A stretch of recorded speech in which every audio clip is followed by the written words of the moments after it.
Hey guys, welcome back to the WODdoc Project 365, episode 910. Guys, if you're following along on YouTube, make sure you jump on over to WODdoc.com. Check out all the full-length videos. That's where they're at. What we're talking about today, guys, is self-myofascial release using an instrument or a self-myofascial or a myofascial release tool, right? There's many different forms out there. The one that I'm using is a rock blade, but gua sha has been around for hundreds of years now. And there's other devices that are coming more readily available to the non-practitioner. So, with the availability increasing, I thought that it would be proper to be able to show you guys how to use these things properly, okay? First and foremost, know your anatomy, right? If I'm trying to go over top of a region, you don't have to know exact anatomy, but general anatomy will always help. Secondly, understand that we put an angle on the tool to be able to use it. We use a beveled edge, so we don't necessarily use the tool straight up and down like such. We push it to one side versus the other, okay? Now, the side that you're normally pressing towards is the side that you're going to angle towards, almost like using a snow shovel or something like that, right? So, with those two things, keep in mind that you're going to moderate intensity or modulate intensity based on what you feel. Those things of where you might have saw, these horrible big bruises after going to get Graston done or something like that. That's a thing of the past. It's not something that I allocate here, but it is important to know how to use these things and to be able to use them correctly because they do a really good job. They do a really good job at helping assist your mobilization needs. Here's what we're going to do today.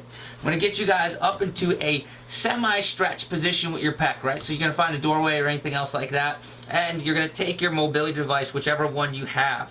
I'm going to start going along the fibers. Now remember, the fibers of the pec, they start just like the pec looks, but they all culminate into the top of the shoulder, okay? So what we're going to do, into the top of the arm bone, okay, not necessarily the shoulder. So what we're going to do is we're going to take advantage of that by using a little kind of pressing motion, just like this, right? Almost like a scooping motion as I work towards the top of the shoulder. Now, you can go across the fibers, by all means you can, and in fact, in many courses they allocate you to be able to go in all fiber directions. But for today and for assisting this mobilization, we're just going to go along the fibers. However, we're going to go along in both directions. So I'm also going to scoop the same way coming back down. So I can go origin, insertion to origin. Okay? How long should you be able to, or how long should you be providing this mobilization, this assistance, all right? Research says that you get benefits with as little as 30 seconds.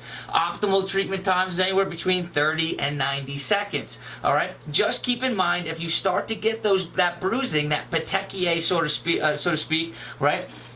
That's going to signify the end of your treatment. It's not something that we want to get in there and get these big bruises. However, we do want to keep the same amount of stretch. So, one more time, just a little bit of stretch up against any type of wall or door frame, and you're going to go along the fiber lengths, right? And you're going to come back down the same fiber, along the same fibers in the opposite direction. Spend about 30 seconds. If that doesn't feel like it has improved it, try it again for an additional 30-second clip, and you can do up to 2 more, so equaling 90 seconds. Guys, I really hope this helps you out, and until tomorrow, we're optimizing function to optimize performance.